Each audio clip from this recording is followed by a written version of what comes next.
ఈరోజు మనం RD closure కానీ టీడీ క్లోజర్ కానీ క్లోజ్ చేయడానికి మనం ఏమేమి ఫామ్స్ ఫిల్ చేసి పంపించాలి అనేది తెలుసుకుందాం. ఎస్ఓ పంపించాల్సిన ఫామ్స్.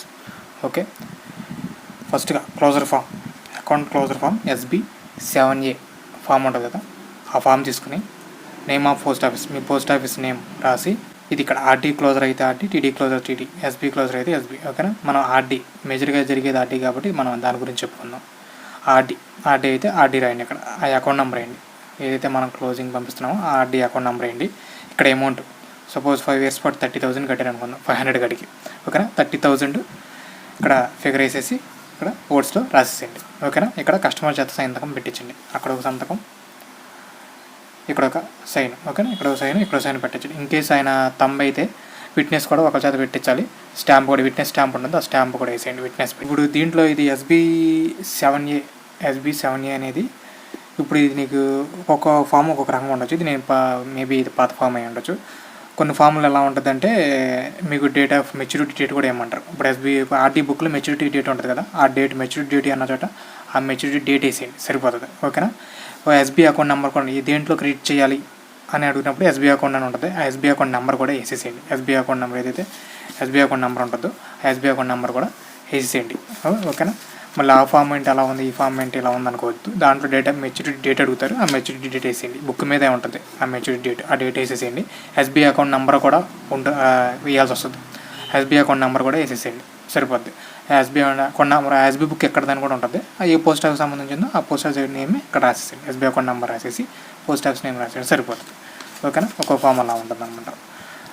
ఇది ఇంకొకటి, దీంతో పాటు మనకి క్లోజర్ ఫామ్తో పాటు మనం ఏం పంపించాలంటే డిపాజిట్ ఫామ్ కూడా పంపించాలి. ఎందుకంటే మరి దీంట్లో క్లోజ్ చేసిన డబ్బులు ఏదైతే మనం 30,000 ప్లస్ వడ్డీ క్లోజ్ చేసిన డబ్బులు SB అకౌంట్లో పడాలి కదా, SB బుక్ కంపల్సరీ వాళ్ళకు ఉండాలి.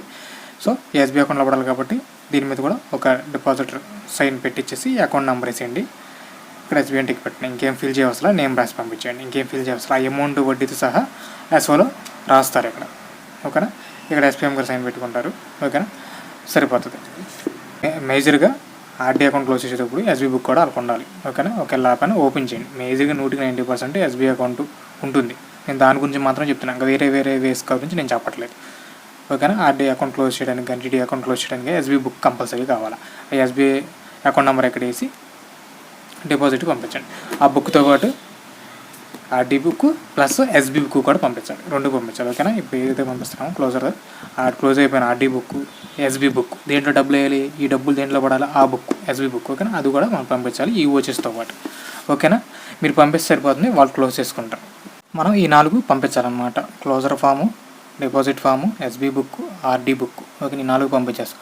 పంపించేసిన తర్వాత SOలో మీరు పంపించారు కదా, దీనికి సంబంధించిన అప్లికేషన్ మనం ఓపెన్ చేసినప్పుడు ఏదైతే అప్లికేషన్ ఉంటుందో అది. ఓకేనా, అది SOలో ఉంటాయి, అవి తీసి దీనికి అటాచ్ చేసి క్లోజ్ చేసి మనకి SB బుక్ పంపిస్తారు బ్యాగ్లో వేసి. ఓకేనా, ఆర్డీ బుక్ అనేది చించేస్తారు. SB బుక్ డిపాజిట్ అమౌంట్ ఎంత అయితే వచ్చిందో అంత డిపాజిట్ చేసి SB బుక్ మనకి పంపిస్తారు. కస్టమర్ కావాలంటే ఇతర చేసుకుంటే, లేకపోతే దానిలో ఉంచుకుంటారు అనమాట. ఓకేనా, ఇది ప్రాసెస్. ఓకేనా, దీంట్లో ఇన్డెప్త్గా తెలుస్తుంది, మీకు చేసే కొందుకు వర్క్ తెలుస్తుంది. నేను అర్థం అవడానికి ఒక ప్రాసెస్, ఒక వే మాత్రం మీకు చెప్తున్నాను. ఓకేనా, ఓకే ఇన్డెప్త్ వెళ్ళిపోయి ఆ పాయింట్ చెప్తే అదే పెద్ద ఇదిలాగా ఉంటుంది. సో నేను సింపుల్గా చెప్తున్నాను. ఓకేనా, థ్యాంక్ యూ సో మచ్.